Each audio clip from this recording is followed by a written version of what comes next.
going on? This is Brandon for TheTitleFight.com.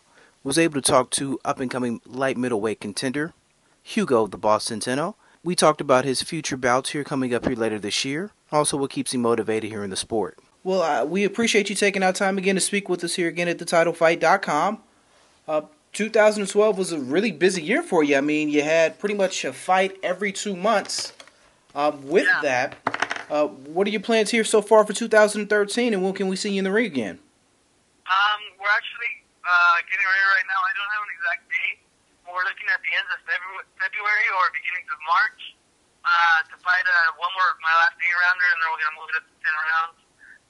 And I'm just looking for bigger and better things. You know, I'm trying to get some type of small title maybe for this year. You know, I know a title doesn't make a fighter, but, you know, something to show a little bit more recognition so people see who I am and what I'm about. All right, so you definitely do plan on trying to go after some like an NABF or some sort of title of that recognition kind of start off with here for this year? Definitely.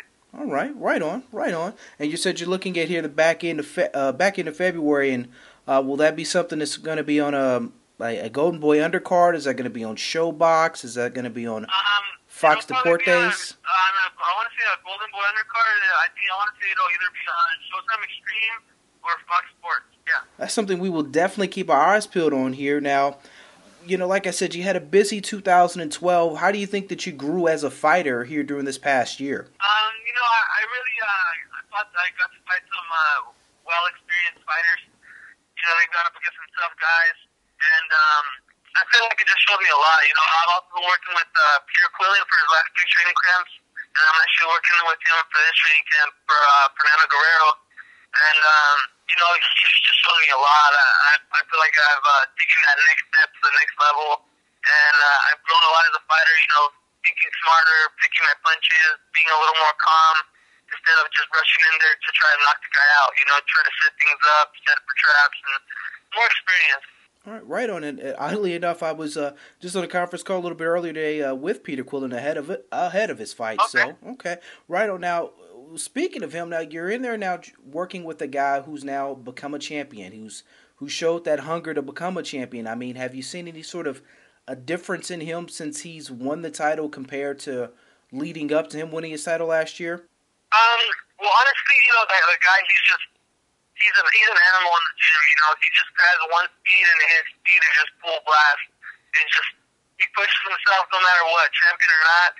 He keeps himself hungry, and, you know, I can only say great things about him because, you know, he shows me what a champion is like.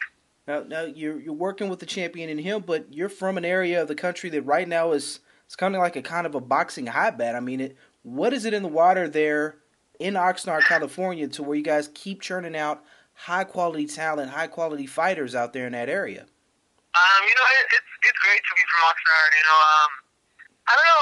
There must be something in the water because, you know, there's a lot of great things happening here. You know, you have fighters coming here, and, you know, everyone just wants to come and train out here, and it's just awesome to be from here.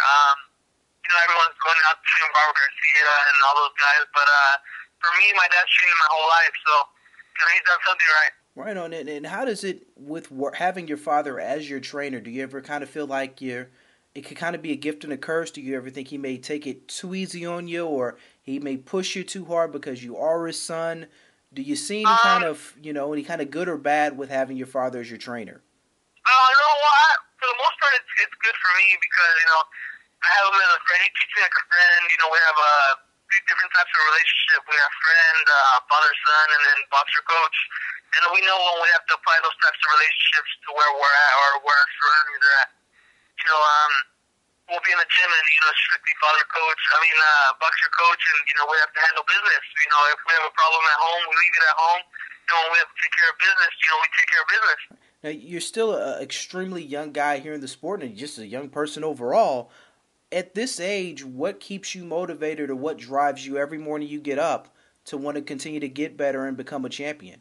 Just my family, you know, they've actually helped me with the sport my whole life. You know, they've supported it 150%.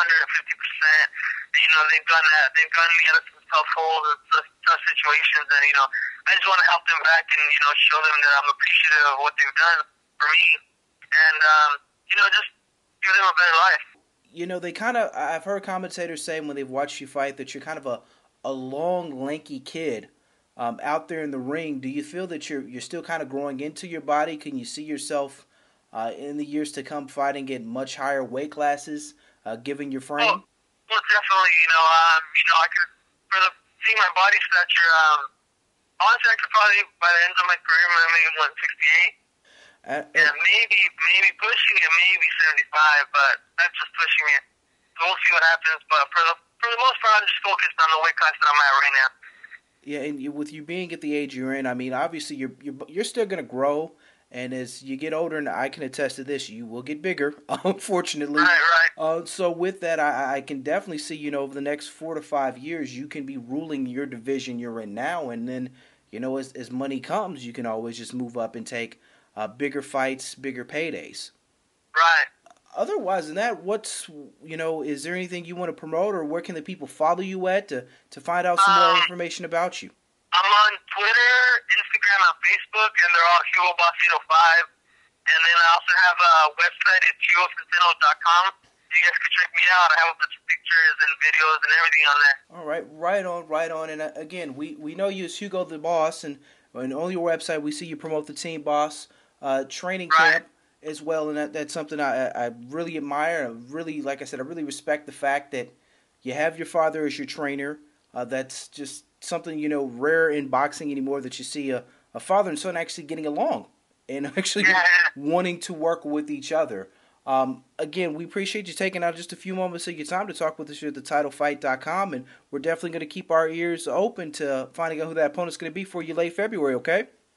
Yeah, thank you guys. I appreciate you guys having me on. And if you guys want to do anything else, let me know and we'll set it up.